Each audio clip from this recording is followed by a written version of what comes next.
Hello, my fellow comic book collectors. You probably don't recognize me with my mask on, but but this is our Halloween special. So I'm just taking off my mask. That's as much dressing up as I do. I'm one of the laziest Halloween people out there. But I think I've made more effort than you, Alan. I've got three things. Yeah, you got the wig and you got the hairband and everything going on. So this is our Halloween spectacular. We don't have fireworks or anything, but maybe post editing we can. I'll ask Mark to add fireworks and something, but yeah, this is just us showing a whole bunch of cool things for Halloween. Maybe some spec, maybe some awesome books. Yeah, just some fun. So I'm going to let Mark. I should probably introduce Mark.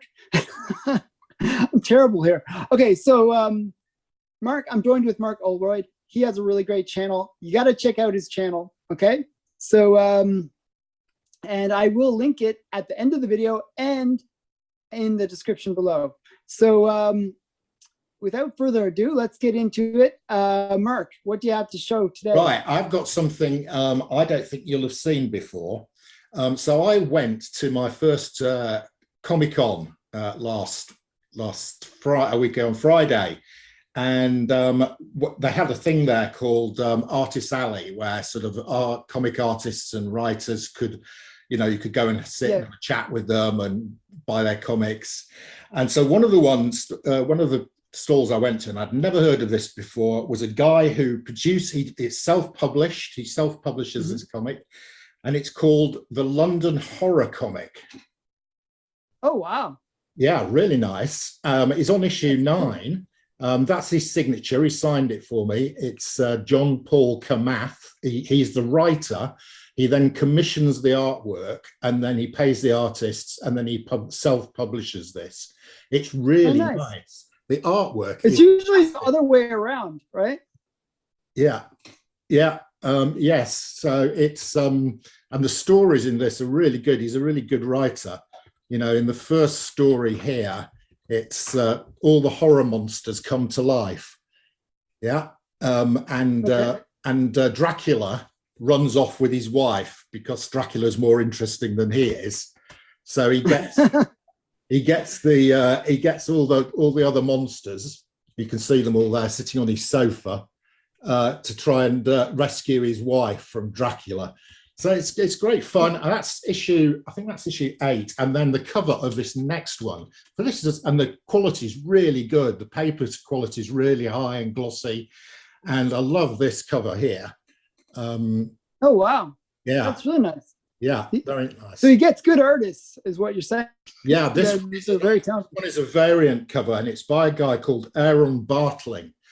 And I've looked up some of Aaron Bartling's artwork because I really liked this. And he mainly does variant covers, and they virtually always go quite expensive because people really like his art. And again, this is a really good issue. He introduces a character called Jenny Silver, who is she's like a female John Constantine. So she's a supernatural sleuth. And there's 2 stories in this comic about Jenny Silver. That's obviously her on the cover.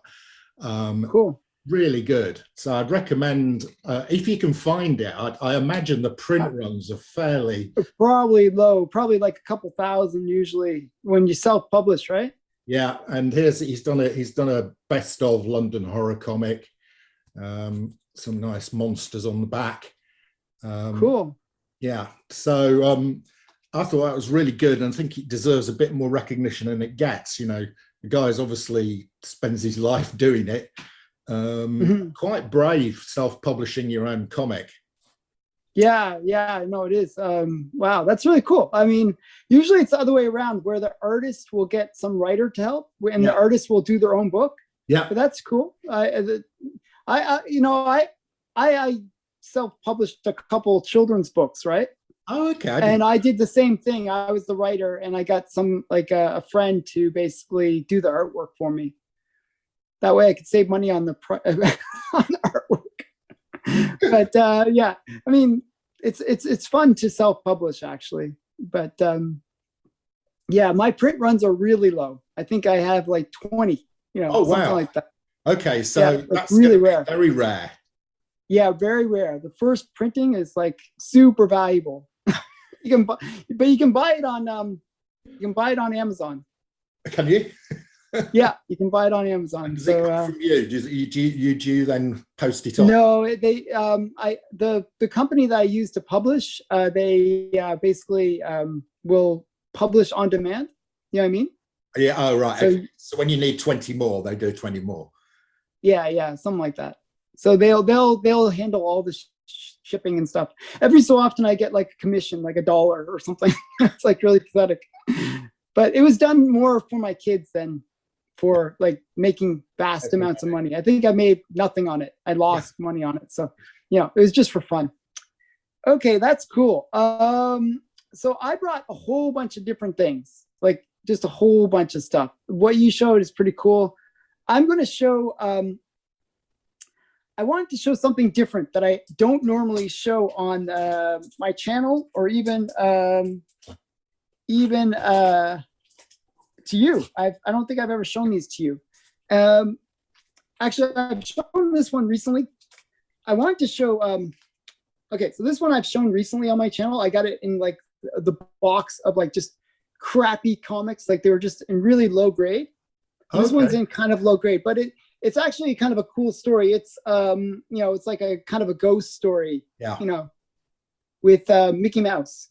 So these are my comic related horror books. Okay, so there's Mickey Mouse. Yeah, nice. And this is a bigger key, ScoobyDoo #1. Wow, I think I have seen that on your channel actually. Oh, really? Okay, well. So yes, I've definitely seen it. I think I showed it once or twice, maybe. Yeah. I'm up to almost 300 videos that I've done. So I spent a lot of videos. So this is actually a book I would say like, it's now it's really gone crazy. Even this grade, it's probably like several $100, even though it's a 2.5, it's like, yeah. But this is sort of like what I would kind of recommend people to sort of spec on. Yeah. So, like these kind of books from kids' childhoods. Yeah. So if you think about who's buying now, well, it's 35 to 50-year-olds, right? Or maybe older if they're really still into comics. Yeah. But it's usually that age demographic. So you think, okay, what were they watching 20, 30 years ago? And it was like, maybe SpongeBob or, Ren and Stimpy, or, those kind of 90s cartoons, right? He-Man has gone. Beavis and Butthead. Yeah, and He-Man has gone crazy recently. And He-Man, yeah. So those were all like, my generation's, cartoons, right? Wildcat or Thundercats. So these are kind of, so my spec that I'm trying to kind of teach you people about here is these are the books that kids will want later on. You know what I mean? When they get older, right? The cool thing about Scooby-Doo, and the reason I'm kind of showing this one, is it kind of re-released into like movies. They did like a bunch of movies. Yeah, they did. Yeah, maybe about 15 years ago, where they kind of really did it a lot, like 10 to 15 years ago. So a lot of kids nowadays are also back into Scooby-Doo, and they had a series as well, Scooby-Doo Mystery Inc. So it's almost like it's got multiple generations that will kind of chase after it. So it's one of those books that I think has real potential to go up. Actually, I got a box way back when that had all the Scooby-Doos except #1.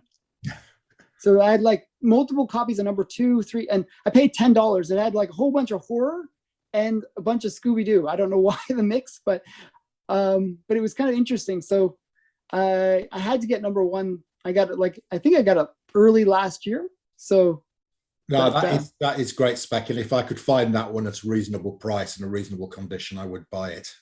It's really hard to find, and the problem is it's not one that you can get in high grade, because it's a book that was designed for kids, right? And they just mangled it. Like yeah. So it's I think if you can find it in high grade, like above a 9, you're looking at like a $20,000-$30,000 book. You know, it's really like, I don't even think there is any that high, but you know, it's you know, one of those really expensive books that would be totally under the radar for most people. So yeah, so that's my contribution. I wanted to show a couple of things, you know, cartoon related. I don't know. Those are nice. Right, I've got some. Now I've just got a whole load of random horror stuff here. Yeah, that's fine. It's fine. Okay, so first off, I think I mentioned before I got the whole run of Dark Horse Presents, and I was going through them, and I thought, oh, it's Halloween, and who have we got on the cover of this Dark Horse? But oh, it's not. I'm not sure whether that's. It's getting a little bit of shine. Getting a lot of shine, isn't it? It's called the Nocturnals. Oh, okay. The girl on the front here is actually called Halloween Girl. So you can see all the pumpkins. I'm not sure they ever appeared again, apart from in the following issue of Nocturnals, where again we've got Halloween Girl. I like that cover actually. Yeah, that's nice. And so, reminds me of Goosebumps or something like that. Yeah, it's a bit like that. Yeah. Although the story inside is a bit darker. So that's a couple of Halloween Girl comics. This one I picked up at I picked this up at the Comic Con that I went to, and I was just flicking through the sort of, you know, dollar bin. And I saw this one. I thought I've got to buy this because I could show it on the Halloween show, and it's awesome. Spider-Woman 32, and it's got all the Hollywood monsters on it, photo images. Oh, nice. Hollywood monsters, which is really nice. And Werewolf by Night there's the Hollywood version of him, but he's also the comic version of him there as well. So, you know, that's really cool. He's kind of diving in. Yeah, kind of cool. Yeah. Sort of. That was a dollar bin buy, and I quite like that. I showed Aliens last time, so I felt a bit unfair that we hadn't shown any Predator. So there's a nice Predator cover. Nice. Next up, you've shown a lot of Vampirella, and we've had some other, but I don't think we've yet had any Elvira. So. Yeah, we should. Elvira is like, you know, you say Elvira, but I say Elvira. Yeah, right. You say tomato, I'll say tomato. Right. You say Elvira. That's very odd. Elvira, a Mistress of the Night, Mistress of the Dark. Yeah, so this is issue 1 of, but she first appeared in DC, and I went to look for the first appearance. It's actually quite expensive. What's her first appearance? It's in our DC comic. It's called, I can't remember its name, but no, it is called Elvira. Mistress of the Dark? Mistress of the Dark. I think it's called, and it's a DC comic. They obviously then dropped her, and these people picked up the rights. But I have a whole bunch of Elviras. I might have it. I might have that one. I think it's like if it's the one I'm thinking it is, it's like a $20 to $30 book. It's more than that now. Oh, okay. I went looking because I have the full set of Elvira. Okay, well, I went looking for, because I thought I'll get under where it was her first appearance, and I was surprised to discover it was in a DC horror comic. I got to look it up after this. I'll hunt it down. Yeah, and I went to try and see if I could buy one, and it was more than I wanted to. If it'd been $20 or $30, I'd have bought it. But it wasn't. Like, do you remember how much it was roughly? I think we were talking. I think I was looking at sort of £60 to £100 for an average mid-grade. Yeah. By the way, you cost me $100. Why? Because I had to get a witching hour #1. Oh yeah. Okay. Yeah. Nice. Yeah. Actually, that was a good price. Believe it or not. That's a pretty good price actually. If it only cost you $100, what sort of conditions is it in? It's mid-grade. Yeah. Like, I would say like a 5. Yeah. 5. Yeah. It's really expensive book, by the way. Like it's like $200-300 normally. Yeah. So yeah. My bat agrees with you. Right. Yeah. Great book though. And finally, there was a series from DC Black Label in the Joe Hill collection called Basket Full of Heads. Oh, Which yeah, I yeah. really enjoyed. And just come out is a follow-up, which is Refrigerator Full of Heads. Mm-hmm. Yeah, and that's literally just been published. It follows that axe there by the refrigerator. If it lops your head off, your head stays alive, even though it's not connected to your body. I read this yesterday. It's a really gory, fun read. So okay, cool. Yeah, a large shark attacks the people who got the axe, and they chop its head off, and it continues. It continues. Oh, cool. Continues to stay alive afterwards. So I got the B cover of that. Oh, the variant cover of that right. With the shark. It has like the girl and the shark. Okay, I've not. It's a really cool cover. It's a really nice cover. I was like, oh, which one should I get? I got the shark one instead. But I know that's the A cover. I probably should have gotten the A cover too, but I've got to go and have to get the B cover now. Yeah. Yeah. See, I cost you money. Yeah. That's my revenge. Okay, so yeah. Yeah. Yeah. So that's my lot for your show. If I was going to select a spec comic, I would probably go with this variant cover on London Horror, because I think that is a really nice cover, and the artist there, his work does go up in value. Reminds me of like detective noir kind of style. You know what I mean? Like yeah. So that's very cool. Like Ingrid Bergman. Yeah. In sort of, gumshoe movies. Yeah. You know, where it's like the black, the black and white, and they come to the detective's office, he's smoking, or it's always that kind of. So the long goodbye, something like that. Yeah. Yeah. With Humphrey Bogart or something like that. Yeah. So okay, I'm gonna show a couple more things, and then we will then I'll do my Guess Who with you. Oh, okay. Right. So my Guess Who is pretty easy, I think. This book that you said that before. Okay. So I'll just show a couple more cool things, and I'm gonna show this one. I kind of was talking to you about it. It's a book on It basically talks about Warren Publishing. It talks about Vampirella. It talks about a whole bunch of, horror related stuff. It's like the unauthorized guide to Vampirella's classic horror adventures. So the cool thing about this book, though, if you find it, it's by Stephen A. Roman. It's a good read. Okay, so worthy of checking out.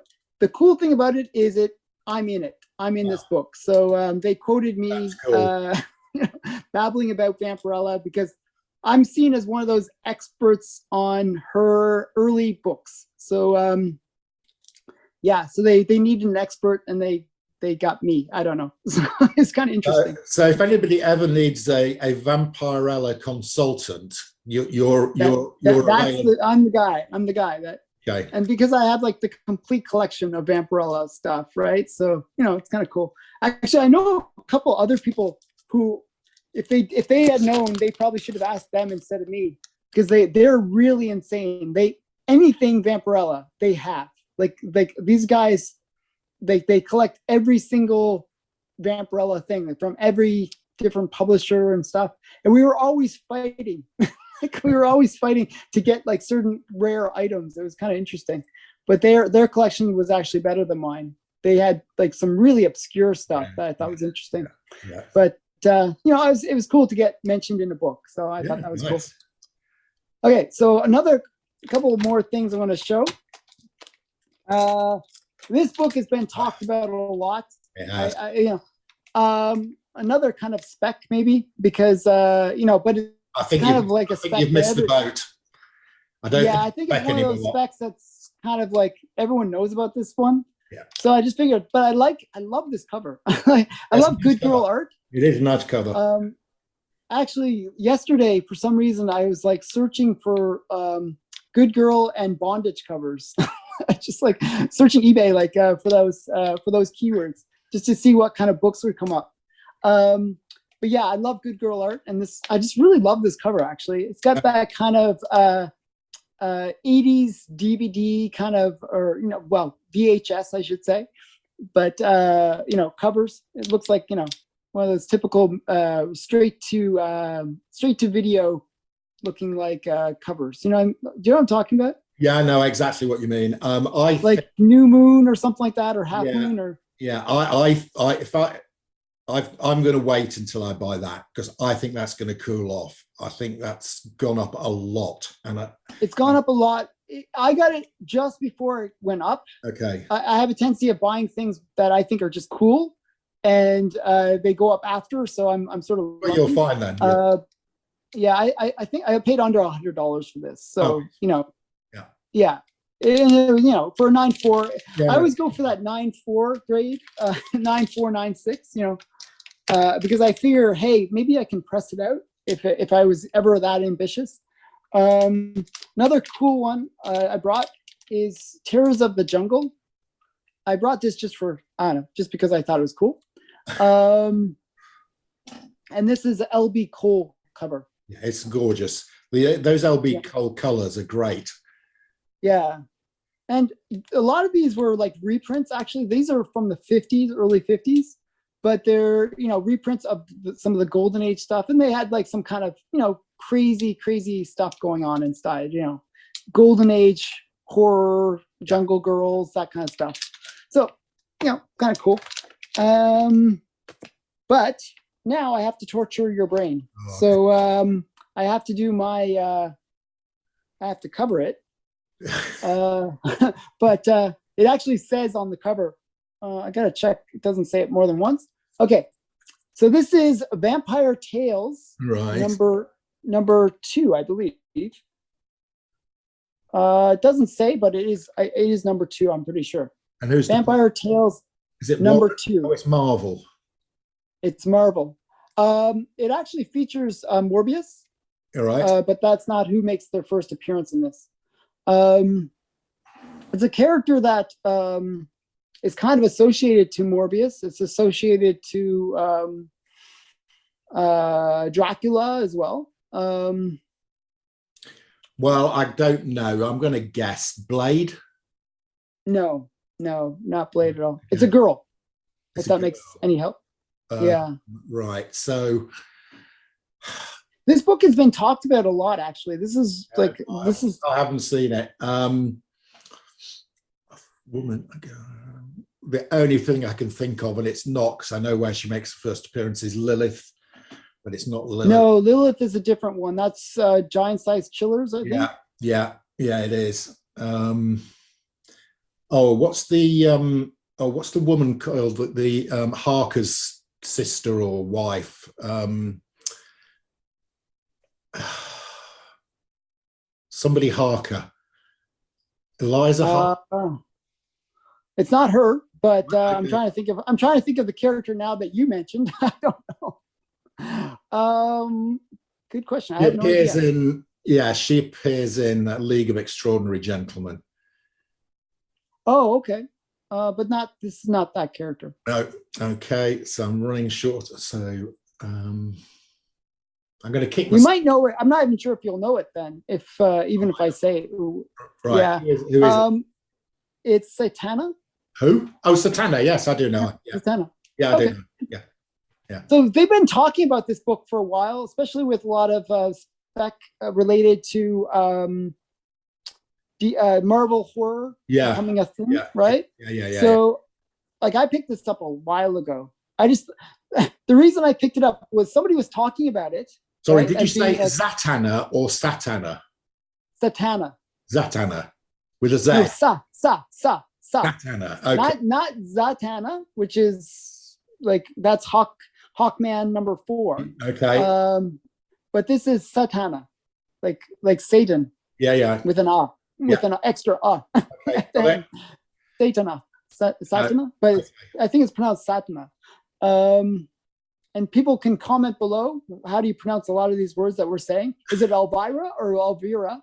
Is it Satana or is it Satan? Yeah, whatever. Okay, so I'm not the judge of pronunciation, but I just thought it was a great cover. It's nice. I bought it for the cover. I bought it for the cover, but it also is the first appearance of that character. So I just thought, kind of a cool. It's it's a really great cover. I just really like it. Yeah, no, it's a nice cover. Yes, it's a good cover. Okay, so that's right. Defeated again. Right. Sorry, I thought that was the easier one too, because I heard people talking about that book. Yeah, recently. I haven't seen any of that. I haven't seen it. If I'd seen it, I'd obviously got it, but I haven't. Okay. Okay. So that's it for this part one. And the funny thing is, I actually brought more stuff for part two, way more stuff for part two. So a lot of great stuff is going to be shown on Mark's channel, and I imagine he has lots of great stuff too. So I recommend watch part two. I'll link it at the end of this video, and you can just go over there, check out the second part, and you're going to see a lot of really cool stuff that hopefully will blow your mind. That's the goal. Okay. So without further ado, thanks Mark for joining us, and yeah, we'll see you in part two.